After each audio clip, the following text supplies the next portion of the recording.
Welcome to another episode by the Dog Mind Gears podcast. Usually when you think about your home, you picture a sanctuary. It is your safe haven. Right, a place to completely decompress. Exactly, a place to unwind, kick your shoes off, and relax after a long, stressful day. The house is quiet, but then, ding dong, the doorbell rings, and in just a fraction of a second, your peaceful living room transforms into a literal war zone. Oh, it really does. It is pure chaos. I mean, we are talking frantic, barking, jumping, claws slipping frantically on the hardwood floors, the rug getting bunched up against the wall. It's like a switch flips in their brain, and your sweet, cuddly best friend turns into a panicked, furry tornado. It is a phenomenal shift in energy to witness, though obviously incredibly stressful to live with. For anyone listening who deals with this daily, navigating that sudden frenzy isn't just a matter of teaching a dog to be polite. It's a quality of life issue. You are trying to reclaim your own living space. You want to remove that deep, sinking feeling of dread every time you order a pizza or host a friend, and just take the baseline anxiety out of answering your own front door.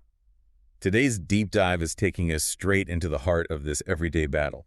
We are drawing from an incredibly detailed and insightful piece published in Dogzilla magazine by Simon Tracy. It's titled Doorbell Dog Etiquette: How to Stop the Barking at Your Guests. It is such a great article. Okay, let's unpack this. Why is a simple electronic chime, a sound that lasts maybe 2 seconds, such a massive, overwhelming psychological trigger for our dogs? Well, we really have to step back and look at the entire situation through the lens of canine psychology and positive reinforcement. If you just try to yell at a dog for barking, you are fighting a losing battle against a natural instinct. That never works anyway. Exactly. The goal here is behavioral modification. We want to replace those unwanted, explosive behaviors with calm, incompatible alternatives. But more importantly, we are trying to fundamentally change the internal emotional response the dog experiences the literal second they hear that chime. Which means we need to stop thinking like humans and start getting inside the dog's head. Before we can demand that they sit quietly, we have to understand what that doorbell sound actually translates to in their language. Yeah. It's not just a harmless ding, right? Far from it. The very first step for anyone dealing with this is to identify the specific nature of the trigger. You have to play detective with your own dog. Are they reacting aggressively to the physical acoustic pitch of the bell itself? Oh, like the actual noise hurts their ears? Sometimes, yeah. Or are they reacting to the anticipation of what that bell has always predicted? Think about their lived experience. Every single time that sound happens, it has been paired with a major environmental shift. Someone new is invading their defined territory, or maybe a favorite human is finally arriving. To a dog, that chime is a high-stakes alarm bell demanding immediate action. If an air raid siren went off in my living room every time the mail carrier dropped off a package, I'd probably be pretty amped up and pacing the floors too. So if the sound equals incoming crisis in their brain, the research suggests we need to simplify the basics of building positive doorbell associations, especially for beginners. Absolutely. The article recommends introducing the doorbell sound at a very, very low volume. The objective is to help them view the sound not as an alarm, but as a cue that something wonderful is about to happen to them. That is the crucial first step. You need a dedicated stash of high-value treats. And when we say high value, we don't mean their dry, everyday kibble. We are talking about the really good stuff. Like the stinky stuff. Exactly. Yeah. Tiny pieces of cheese, boiled chicken, or whatever their absolute favorite irresistible snack is. The protocol is simple, but requires precision. The very second that doorbell rings, the dog gets a piece of that high-value treat. You pair the delivery of the food with immediate, upbeat verbal praise. So you're being super positive. Right, a bright yes, or good job, followed by petting, or even a quick, focused game of tug. Okay, here's where it gets really interesting. But wait, I have to stop you there. Because if my dog is actively barking their head off at the front door, just losing their absolute mind, and I walk over and shove a delicious piece of cheddar cheese in their mouth, aren't I just rewarding the bad behavior? I hear that all the time. It feels exactly like handing a screaming toddler a lollipop in the middle of a grocery store tantrum. What's fascinating here is the underlying psychology, specifically the mechanics of classical conditioning. It is completely counterintuitive to us as humans. We think action equals reward. But in these early stages of doorbell training, you are not actually rewarding the physical, voluntary action of barking. Okay, so what are we doing then? You are hacking their involuntary nervous system. You are changing the underlying emotional response to the sound itself. I'm trying to wrap my head around that. So we're targeting the emotion beneath the bark, not the bark itself. Think of it like Pavlov's dogs.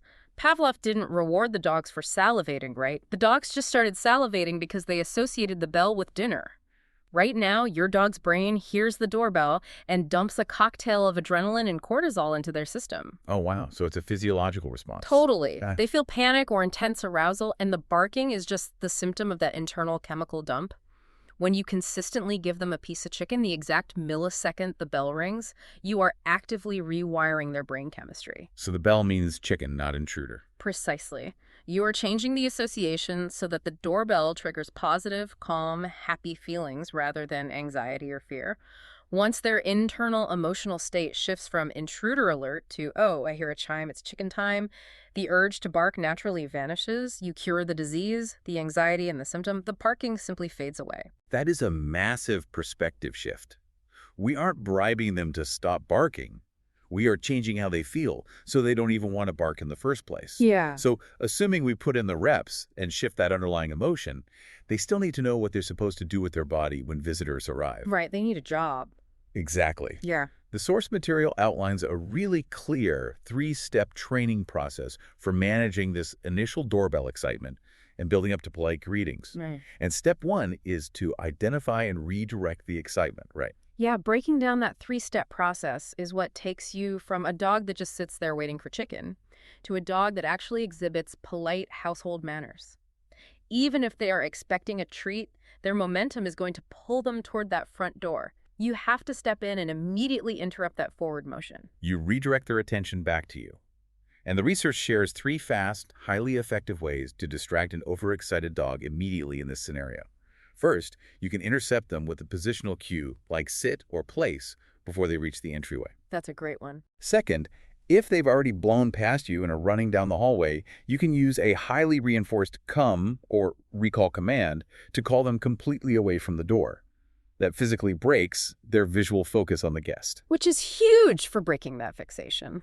And third, if they are a dog that gets very mouthy or nippy when excited, you can instantly provide them with a special toy or a chew. It redirects all that frantic, anxious jaw energy onto something appropriate. Those are fantastic circuit breakers. They stop the physical momentum. But once you've successfully interrupted that initial rush, you have to move to step 2, which is building the actual muscle of self-control. Building the muscle, I like that. Yeah, this involves gradually extending the duration of their calm behavior. You ask your dog to hold that sit or stay in their designated area for slightly longer periods each time, very slowly increasing the gap of time between the doorbell ringing and when they finally receive their reward. So what does this all mean? It's exactly like building muscle memory at the gym. You don't walk in on your first day and try to bench press 200 pounds. You would fail, and you might get hurt. You start with just the empty bar. Exactly. You practice the form before adding weight. Right. With a dog, you don't ask them to hold a sit for 5 minutes while a stranger walks in. You ask them to hold it for 2 seconds, then 5 seconds. You have to build the literal neurological muscle of self-control second by second, rep by rep. That is the perfect way to visualize it. We often assume self-control is an innate trait in dogs, but especially when faced with highly stimulating situations like a stranger appearing in their territory, it is purely a learned skill. It takes effort for them. Immense cognitive energy. To hold a position when their instincts are screaming at them to investigate is exhausting. It requires patience and extreme consistency from the owner to help them build up that tolerance. Which brings us to step 3, reinforcing the calm behavior for the long haul. Right. Because once they are actually proficient at holding that calm sit or staying on their mat while the door opens, you reward the ultimate success. Over time, that reward evolves. Maybe you invite them over to finally greet the guests politely, or they get to enjoy that special chew toy on their bed while the visitors are hanging out in the living room. Yes, you transition to real-life rewards. Slowly, over weeks and months, you phase out the high-value cheese and chicken, relying on verbal praise and those natural life rewards to maintain those manners. On paper, it sounds incredibly straightforward, but taking that theory and making it work in a chaotic household is where most people hit a wall. I'm so glad you brought that up. That 3-step process sounds brilliant in a controlled environment. But let's talk about the reality of modern life. How do you actually integrate this training into a daily home routine? If I'm a busy professional, I barely have time to make my coffee in the morning, let alone run a highly structured 45-minute doggy boot camp every afternoon. Well, the secret is that you don't need 45 minutes. It all comes down to proactively setting up the environment so that the right choice is the easiest choice for the dog. You begin by solidly teaching the place command outside of any doorbell Right, context. before the trigger even happens. You set up a specific mat or a comfortable dog bed in a quiet area of your home, and you intentionally position it away from the direct line of sight and the chaos of the front door. And the breakdown on how to teach this is so practical. Use a consistent verbal cue, like place or bed. You literally take a treat, hold it to their nose, and guide them onto that spot. The second all four paws are on the mat, you drop the treat and praise them. Then you take one step away. And if they stay, you step back and reward. You are basically creating a highly rewarding magnetic target for them in the house. Once that place command is rock solid, meaning you can say place from across the room, they trot right over to it, you finally incorporate the doorbell. Ideally, you have a friend or family member stand outside and physically ring the bell. The bell rings, you say, place. And what if they actually do it? If the dog goes to the mat and holds position, you rain down generous rewards. If they break position or run to the door barking, you don't yell or scold. You just calmly, silently take their collar, lead them back to the mat, reset the scenario, and try again. I hear that, but I'm going to push back on behalf of the listeners. What if you live entirely alone? Or what if you don't have a friend willing to stand on your porch and ring the doorbell 50 times on a random Tuesday night just so you can practice? If we want to offer practical steps to weave training exercises into your busy daily schedule, we need a solo strategy. This raises an important question about resourcefulness. You absolutely do not need an assistant if you set your environment up cleverly. You can find high-quality doorbell sound recordings right on your smartphone. Or, if the sound of the deadbolt is the trigger, you can just walk over and jiggle the lock yourself. The key is simulating the trigger consistently. Playing the sound from a YouTube video while you're just going about your evening is such a low-friction way to train. If we were to provide a concrete checklist for consistent daily practice to build these calm behaviors, it would be pretty streamlined. What's on the checklist? 1. Have that designated place mat permanently set up in the living room. 2. Keep a small sealed jar of those high-value treats sitting right next to the training area so you aren't scrambling to find them. 3. Execute incredibly short, 2 to 3 minute microsessions using a recorded doorbell sound during your standard home routines. Those microsessions are where the real magic happens. You weave these steps into standard home routines so it never feels like a massive chore. You play the doorbell sound on your phone right before you put their dinner bowl down. You play it while you wait for your coffee to brew in the morning. It's just a few minutes a day. Integrating reward-based training into a normal, busy daily schedule doesn't require clearing your calendar. It requires consistency. Every single time that specific bell rings, whether it's a real person at the door or a simulation from your phone, it has to result in the exact same protocol for the dog. Now, we do have to acknowledge that not every listener has just one easily distracted Labrador. Sometimes the situation is vastly more complex. Consider a multi-dog household. When that doorbell rings, it's not just one dog reacting, it's an entire stampede. Oh, multi-dog dynamics change the training landscape entirely because arousal and excitement are highly contagious among dogs. When offering tips for managing several dogs at the door during training, there is one non-negotiable rule. Which is? Separate training sessions are an absolute must. It's like trying to teach a chaotic classroom of kids. If one kid starts acting up and throwing paper airplanes, the whole room descends into madness. You can't teach the lesson. You have to pull them aside and tutor them one-on-one. That's a great analogy. Individual sessions are non-negotiable because they prevent that frantic excitement from spreading like a virus between your dogs.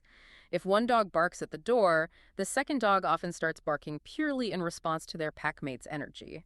They might not even care about the door? Exactly. Each dog in your home has a different learning speed, different thresholds for excitement, and different triggers. They require your undivided attention to succeed without the intense distraction of their siblings hyping them up. Let's pivot to something even more critical. We need to outline key safety measures for training reactive dogs. If a listener's dog isn't just happily excited, but is actively guarding the door, lunging, or acting aggressively toward strangers, the stakes are so much higher. Safety is paramount. It protects your guests, and frankly, it protects your dog from the consequences of a bite. For reactive dogs, management during these doorbell training sessions has to be incredibly strict. What does that look like? Keeping the dog on a secure leash or a sturdy body harness during the early stages of training is essential. It gives you immediate physical control to prevent them from rushing the door or making contact with a visitor. The research also tackles a really sensitive topic. It explains exactly when to use leashes or muzzles to protect guests during training. If a dog has any history of nipping, biting, or redirecting their frustration when they get overexcited, a well-fitted basket-style muzzle is a phenomenal tool. It really is. There is a stigma around muzzles, but using one isn't cruel. It is deeply responsible. It provides a necessary layer of protection, ensuring your guests maintain a safe distance and no one gets hurt while you work on building those rock-solid door manners. It is the ultimate safety net. But beyond immediate physical management with a muzzle or leash, you have to address the root cause of the behavior for dogs with deep overprotective instincts. You need to focus heavily on ways to build their underlying confidence. What does building a dog's confidence actually look like in practice? Well, it primarily comes down to controlled socialization. Proper socialization helps dogs fundamentally view visitors as non-threatening. You systematically expose them to a wide variety of people, sounds, and situations, but you do it at a distance where the dog feels totally safe, and you pair it with immense positivity. So they learn the world isn't out to get them. Over time, their worldview shifts. They learn that a new person entering their space isn't a dangerous intruder they need to fight off, but simply a neutral guest. There's another foundational point regarding general hyperactivity that applies to almost every dog, reactive or not. It's the old saying, a tired dog is a calm dog. Exploring how daily physical exercise promotes a calmer home environment is huge. If you want to know how extra daily exercise lowers doorbell reactivity, it all comes down to baseline energy levels. Oh, without a doubt. If you detail specific ways to burn off your dog's extra energy, the timing of that exercise becomes a powerful tool. If you know you are having dinner guests over at 7 p.m., you take your dog for a vigorous run or an intense game of fetch at 5:30 p.m. Drain the battery before the guests arrive. You are actively burning off their extra physical energy before you even start the training scenario. A dog with a drained physical battery simply has less fuel to burn on explosive barking and jumping when the doorbell finally rings. And we can't forget mental stimulation. Snuffle mats, puzzle toys, advanced trick training. Mental fatigue is arguably just as effective as physical fatigue at keeping dogs calm when visitors arrive. A dog that just spent 30 minutes using their nose and brain to figure out a complex puzzle feeder is going to be significantly less likely to lose its mind at the sound of a chime. They are intellectually satisfied. But, and this is crucial, we must recognize our own limits as owners. What happens when you have tried the high-value treats, you've used the leashes, you've implemented rigorous physical and mental exercise, you've practiced the place command daily, and your dog is still dangerously lunging at the front door? Yeah, at what point do you step back and say, I am out of my depth here? Yeah. If we connect this to the bigger picture, recognizing when it is appropriate to seek help from professionals is the hallmark of a great dog owner. The research is very clear about when owners should consult a professional trainer for safety. What are the red flags? If the aggressive or frantic behavior persists despite consistent training, if you as the owner feel overwhelmed or frightened by the process, or critically, if there is ever any safety concern regarding aggression, lunging, or biting, you need to seek out a certified dog trainer or a veterinary behaviorist. Because a professional isn't just going to give you generic advice. They can provide a highly tailored, objective plan and troubleshoot the specific roadblocks in your home's layout or your dog's unique psychology without putting anyone in danger. It's about knowing your limits and doing what's absolutely best for your dog. You know, we've spent this entire deep dive focusing intensely on how to change the dog's reaction to the doorbell. We've analyzed their psychology, their physical exercise, their mental routines. But reading through all of this leaves me with a final provocative thought for everyone listening. How much of our dog's frantic doorbell frenzy is actually just a direct mirror of us? Ooh, that's a great point.